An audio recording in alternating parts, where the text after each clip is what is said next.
guys? Welcome back to the Training Camp Podcast. The Training Camp Podcast. I got a new chair. With a multitude of guests. Can't say he's wrong, am I right?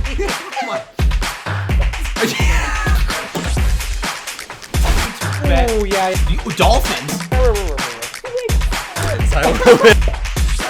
No, I really like. Stupid games. 5-0 last week. That's right. 5-0. Dak Prescott. You could lock up that 4 seed. Again, it's not blazing hot, 65 degrees. I'm going to do this for fun. They threw to Michael Thomas. The Heat.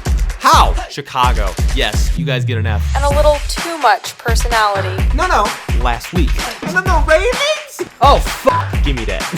No way. There's no way. Hammering. 3. Really, do not talk about him. This one's my fault. Flex the game. Here we go. Hi. If I look like I'm stoned, I just woke up from what was supposed to be 30-minute power nap, which turned out to be much more. You can probably tell because it's dark as shit in the room. Usually I record these when it's light outside and light in the room, but right now it's dark as shit. Oh, what's popping, guys? Welcome to the Training Camp Podcast. If you're new here, it usually doesn't look like this. Okay, week 1 is in the books, and I am so fucking happy, bro. Having fullback, so nice. Definitely helped the fact that the Steelers won. But we'll talk about them later. But also just like watching football again, and the ups and downs of watching your favorite team and watching other games for fantasy football purposes and betting purposes, like just hella nice. But now, other than that, hope you guys had a great NFL week 1 too. Hope your guys' teams won. If not, hey, there's 16 weeks left in the season. There's plenty of time for things to happen. All right, let's hop into the news of the week. Not too much this week. We've only got like 4 really big main things. Number 1 is that Raheem Moster is now out for the season. He's undergoing surgery on his leg, so yeah, it's gonna put him out for the entire season. And like a lot of my friends and I always joke like, oh, Mostert, he's gonna get hurt so quickly. I didn't expect it to be the second play of the first game of the season. Like, he was 2 for 20, and I was like, okay, he's actually gonna have a great game, because he was one of those players I was like, if I could maybe pick him up in fantasy for like week 1 and then try and trade him, because he's probably gonna have a big week 1, I'll do that. Glad I didn't, because he got hurt so fast. Zach, you made a mistake by not trading me Mostert, because you would have gotten so much for basically free. It also just sucks for Mostert too, because I feel like this is just inching towards his career being done, because he's so injury prone that the Niners obviously have 2 rookie players this year, so they could easily go in a different direction if they wanted to. And also just I don't know what other team would be willing to give Mostert a starting job in the NFL. Not because he doesn't have the talent. I mean, literally, he's one of the fastest, if not the fastest running back in the NFL right now. But just he's not dependable. You don't know if he's gonna be in with you for 1 game or for 6 games, or for a fact he's not gonna give you 17. So I just kind of feel bad for Mostert, but I mean, if we're looking at hopefulness of this story, it looks like the Niners are finally get to see what they have in their rookie running backs. Obviously, Elijah Mitchell went off for, was it 102 or 120 yards? And then Trey Sermon, who was inactive for this game for whatever reason, their 3rd-round draft pick, he'll most likely play. I'm guessing they're probably going to go by committee, because it is a Shanahan system. But it's good for the Niners because they get to see what they kind of have in their young players. So, yeah, sucks for Mostert, and it does suck for the Niners too, but I also think it's kind of good for the Niners because they get to see what they have in players. Let's say Elijah Mitchell only had 1 good game, that was his 1 good game. The rest of the season, he's not good. And Trey Sermon doesn't have any good games, he's not that good.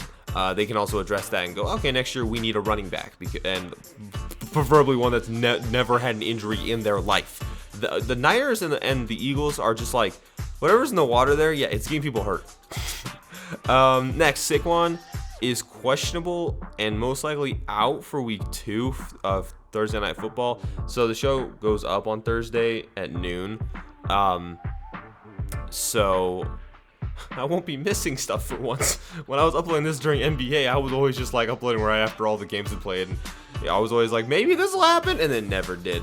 So for the game though, like, I don't know, Saquon, if he's still somewhat they're not sure about his status for week 2, I assume week 3 is probably going to be the same way. He didn't have a great week 1, obviously. It doesn't help when you don't have an amazing O-line, but I mean, they did play, and they played a really good defensive front too with Denver. So again, with this week playing Washington, if I'm the Giants coaching staff, I'm probably just resting him altogether. Who's our backup? Devontae Booker. Yeah, you don't want to risk it. I mean, that your O-line's not that great, and you're going up against, arguably the best defensive front in the league with Washington. So I would not put what's supposed to be the future of your franchise at risk at all in that situation. And then maybe just see if that helps him to get more close to 100% for week 3. I actually am curious and kind of concerned if he's even going to play in week 3 as well. Yeah, for fantasy purposes, like this is like somewhat turning to a fantasy podcast, but hey, it is a season. For fantasy purposes, like if you guys have Saquon, I would probably try to shop him just to see if name brand will get you a nice upgrade, because obviously Saquon can deliver and he has delivered, and if you're willing to wait it out, then he might be able to for the second half of the season. But I mean, if you drafted Saquon, you probably drafted high capital with him, so you probably only have one good running back unless you went 3 running back or whatever. In that case, you probably could maybe trade Saquon for a good receiver. But no, I just I mean, it sucks for Saquon because I mean, other than Dak, I feel like the only other person who possibly could have won comeback player of the year was Saquon, if Saquon just had a popped off season. Dak has kind of been yeah, surefire no matter what. Even if he only throws for 3,000 yards, he's still gonna win it. I thought the only person who could do it's Saquon if he rushed for 1,500 and had 800 to 1,000 reception yards too. But it's looking like he's not even gonna play possibly 3 to 4 games. Since I just woke up, my hella parched dry mouth. Oh. Okay, this one really sucks, and we're going to talk about this team later too, is DeMarcus Lawrence. He's now out for 6 to 8 weeks because he broke a bone in his foot, I believe, and this really does suck because I actually was pleasantly surprised by what I saw with the Cowboys in week 1 against Tampa. If you know me, I'm very much of the opinion of the Cowboys always have a roster that should go 13-3, and the media always, or in this case 13-4, 14-3ish. But the media always hypes them up because of the players on the roster. And for me, I'm yeah, they have the players, but the issue is Jerry Jones and the coaching staff is too scared to take risks that might upset Jerry Jones. So at the end of the day, they're gonna finish a 500 team every single year because of that reason. Fast forward to last Thursday against the Buccaneers, and I was pleasantly surprised by what I saw. I think the defense definitely did take a step forward with Dan Quinn, and the offense looks the same before Dak. It looks like Dak never even left, honestly. But the big thing for me is the reason I thought the defense was improved not really was because of the secondary, because the secondary was getting kind of torched. Now, to be fair, it was 3 of arguably top 10 wide receivers in the league. But what was really surprising me was their defensive front, because it was able to provide pressure on Brady, and a lot of that, 90% of that, was thanks to D-Law. And now that they don't have D-Law, I don't know what they're gonna do. They might go out and trade for somebody, but I don't know if there's any good edge rushers that are on the market right now. Maybe they have some good backups that they believe in, but I mean, this is in my mind, D-Law is their best defensive player. I think most people believe that too. So with him going down, it's just a huge blow to their defense, and especially if they could have made Justin Herbert uncomfortable this week, that would have been huge for them. And I think if they start 0-2, that's gonna be really difficult. I saw a stat. It was I think since 1990, out of 256 teams that started 0-2, only 30 have made the playoffs. Because of the division that the Cowboys are in, they kind of have that benefit of possibly, being an outlier because of how bad that division could be again. But yeah, no, that sucks for the Cowboys and for DeMarcus Lawrence. But and at the same time, though, it is only 6 to 8 weeks. It's not like he's missing the entire season. So as long as you can maybe just go 3-3 to 4-4, then you guys will be in a good situation there. And then lastly, these are all just injury news. OBJ will be out for week 2. I mean, I could kind of care less. I have him on a fantasy team. But like, he's just for wide receiver depth because I think he can be good or great, especially with Kevin Stefanski on the team. But like, team-wise, I do think the team of the Cleveland Browns is better when they don't have OBJ, mainly because, when you have a star name and a star player and a young quarterback, that quarterback is possibly just going to feel pressured to force the ball to OBJ, and especially in a contract year for Baker. Like, Baker's going to want to show what he really has, and if he has OBJ there, it'll probably be a distraction for Baker, not like genuinely like he's just always thinking about OBJ, but that's the thing. It's like, OBJ had his name is basically a household name if you're even a casual NFL fan. So, and the team just kind of thrives better. But with Stefanski, things might change.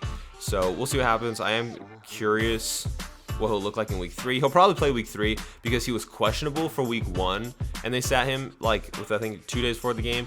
And so the fact that they're sitting him this far ahead makes me believe that they're probably just prepping him for week 3 because, I mean, they do play the Texans this week, so they probably don't want to rush him in for a game that they're most likely a lock to win. All right, that was news of the week. Let's hop into NFL tiers. This is where I love talking about the NFL tiers because I get to talk about teams that normally I don't talk about because teams change throughout the season.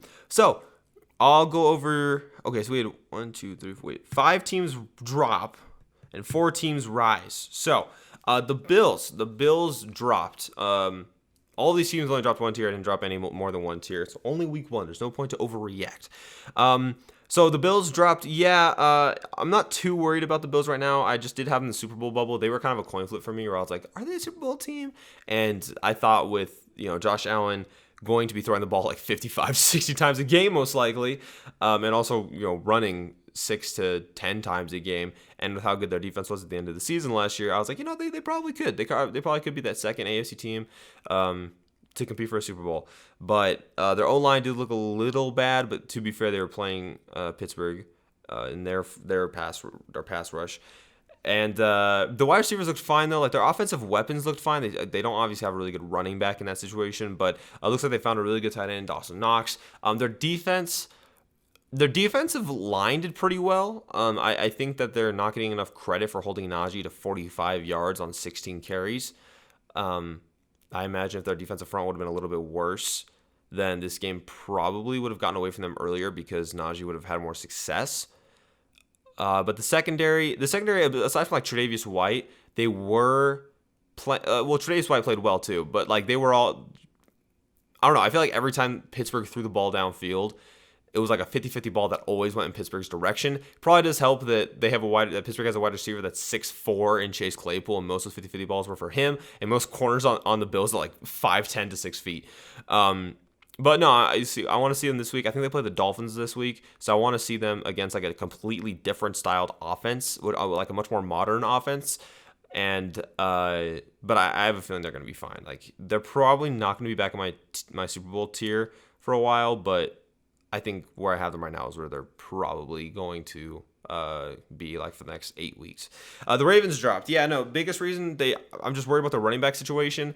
It seems like Tyson and Latavius Murray are going to be like, they're just going to kind of be the J.K. Dobbins and Gus Edwards like all over again. But, obviously you have a rookie and then a player who just got into the system.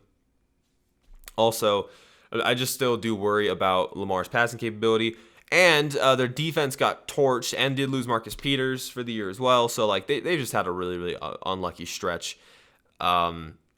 So, it just due to injuries and watching them perform. I usually I'd be like, the Raiders game is a good example too. But for some reason, the Raiders always perform well in primetime games, especially Monday night. Maybe it's because Gruden worked Monday night for so long. So I'm not too worried about that. Also, it's week 1. Almost anything can happen. Titans dropped. Yep.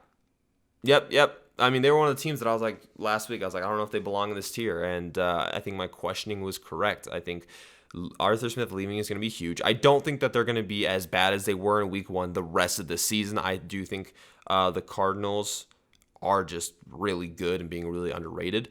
But I mean, the Titans' defense is scary. Not as in they are scary to be against. They are scary to watch because they're so bad.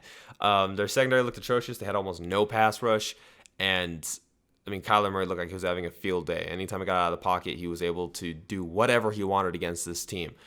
Yeah, I mean, when Derrick Henry only rushes for like 58 yards, you're having a problem offensively. So it's probably going to take some time to adjust without Arthur Smith. And I'm worried that with a team like the Colts in their division, they don't have that kind of luxury or that time because there's also a lot of good teams in the AFC. And if Tennessee doesn't win the division, there's a really good chance they don't get into the playoffs just because the wild card slots could be taken.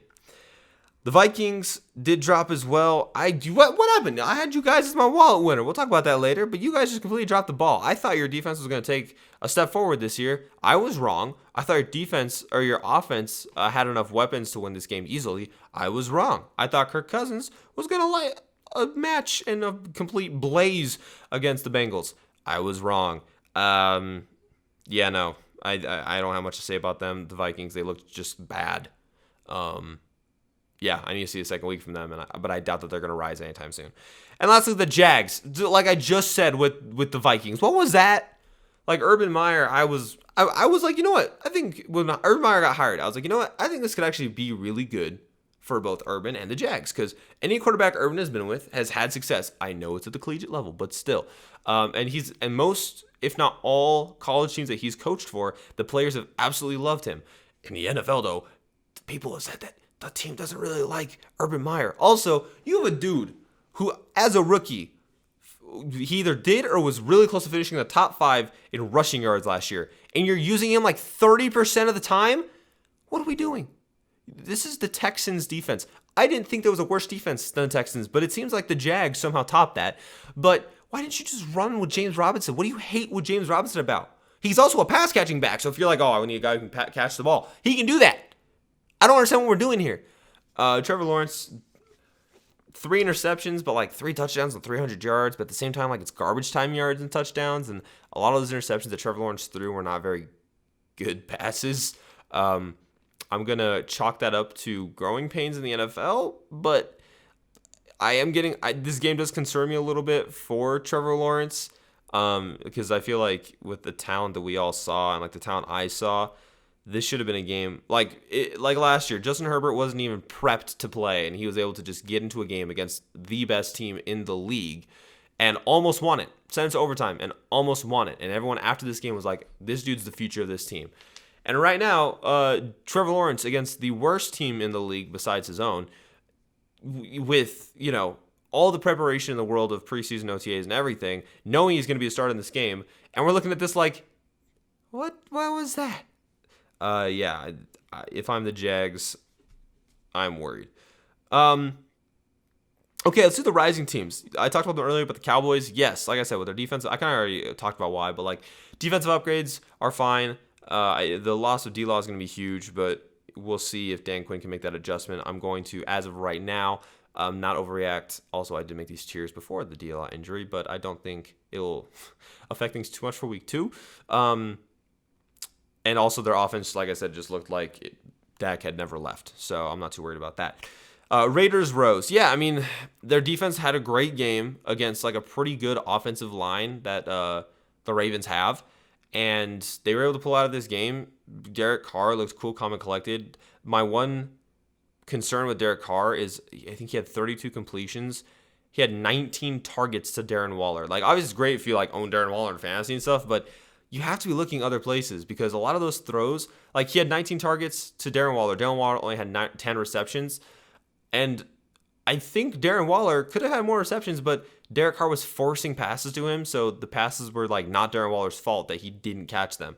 I mean, you have other weapons around you. You have top 15 draft pick from last year, Henry Ruggs. You have Brian Edwards, who's great. You have, I mean, he was using Hunter Renfrow a lot. Zay Jones, who got the game. Like these are guys that you should be using more, but you're kind of heavily relying on Waller, and I feel like that might be the downside of this team.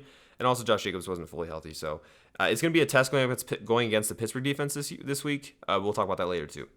The Bengals rose. I'm sorry to the Bengals. I was completely wrong about you guys for week 1. I thought Burrow and Chase weren't going to look good. They looked great.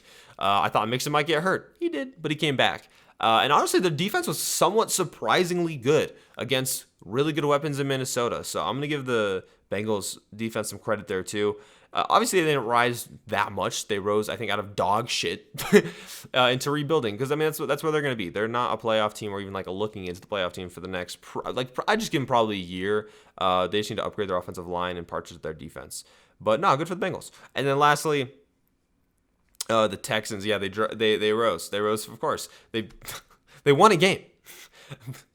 What else? It's the first game of the season. They're 1-0. I can't have a 1-0 team in the dog shit tier. The dog shit tier has to be all defeated teams. So, I mean, I don't know what to say. Tyrod had a great game. Mark Ingram had a great game. Their defense had a great game. I don't understand how. I genuinely don't understand how. They're going to lose. They play the Browns this week. But good on you, Houston. You won a game without Deshaun Watson. I'm impressed. Okay, quick things too. The Eagles, I know they're still in dog shit, so technically I do have a 1-0 team in dog shit, but whatever. They could rise, but I want to see them play a better defense first. I know it's not fair because I did the same thing. Like I rose the Texans, but I feel like the Texans are a completely different situation because it's like no one expected them to win a game this season. But yeah, like the Eagles, I want to see them play a better defense first. Atlanta's defense was really bad. Oh wait, Atlanta dropped too. I didn't even talk about Atlanta. Atlanta dropped. Yeah, Atlanta dropped into dog shit because what the fuck was that? I'm concerned about you guys. I have Ridley. Please throw to him more than 9 times. Please. You weren't playing a good defense either. Like, the Eagles don't have a great defense. Maybe the Eagles have a prolific defense this year. We just don't see it yet. But, like, the fact that game went that way, I don't even need... You know why they dropped. That game is why. But yeah, so I talked about the Eagles, and then I could have dropped the Packers because they got embarrassed, and I guess I technically could have rose the Saints, but I want to see more from the Saints first of all, and also I'm not too worried about the Packers right now. I think it's just gonna be growing pains because I mean obviously Rodgers was gone like the entire off season, so that's gonna take time to gel. And also New Orleans defense is great. They're a top 10 defense in the league, especially that pass rush and their secondary. Like they're just a great balanced defense. So I'm not too worried about it for right now. If they play Detroit this week, so they're probably gonna go 1-1. If they do start the season like 2-3, or like maybe even 3-3 is probably fine, but like 2-3, 2-4ish, like that's definitely panic mode. But I don't think that's gonna happen. Okay. All right. Well, the NFL tiers are done. Non-Stu Wallet winners. Last week, went 2-3 last week. Not bad, but not great. The nice thing about the 2-3 is one of the ones I got right was the upset. I picked Arizona to win. So hope you made your money on that game if you bet on it. Okay, 5 picks this week. Let's try and go 5-0 this week. All right, boys. First pick. I'm going back to the team that helped me out last week. That's Arizona. Arizona is hosting Minnesota this week. They're a 3.5 point favorite. I mean, the fact that the Bengals could win by 3 points and in overtime, and it was the Bengals offense, makes me pretty confident that Arizona can put up 4-point win against this defense. Kyler Murray's just more mobile. He has better weapons, a better offensive line, a better defense. Like, I feel like the score that I gave this game was pretty generous for Minnesota. Like, this game could easily be a complete blowout. Like, a complete blowout and a repeat of the Tennessee game from last week. And I think Arizona wins 31-20. Second one, Oakland is going to Pittsburgh, and Oakland is a 6-point underdog. So, yeah, you can see the score. I do have Pittsburgh still winning this game 27-23, but I definitely think that Oakland will cover. And honestly, if you want like a possible upset of the week, like secondary pick, I think Oakland's a pretty solid pick for this. Pittsburgh loves to play down to competition.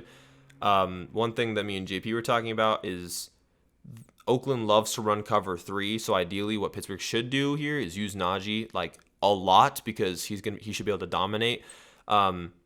And I mean, like I said, the Oakland pass rush was able to succeed against a really good offensive line that the Ravens have. And Pittsburgh does not have a good offensive line right now. It's very young and inexperienced. So probably just going to shred that. But if they're running a lot of cover 3, it's probably going to be, 3-man rushes. So it's not going to be as effective. But Pittsburgh loves playing out of competition. This is a game where everyone's going to go, oh, Pittsburgh should win. I mean, I think the line a couple days ago was 6.5, 7, and it's already down to 6. So, I mean, the fact that even Vegas is like, all right, let's lower that a little bit, kind of proves that. So, yeah, Pittsburgh still wins, but Oakland covers 27-23. Cincinnati goes to Chicago. Chicago's a 3-point favorite. I actually almost made this my upset of the week too, Cincinnati pulling it off, but then I was thinking about it, and Chicago's defense is like 10 times better than Minnesota's defense, and Minnesota's defense really looked bad. I think that's why Cincinnati looked really good. I think the pass rush matched with the secondary for Chicago is going to be a little too much for Burrow. I think like Burrow, it's good for him to start out since his injury against like a bad defense, but it's also going to be kind of difficult to then go and transition to a really good defense.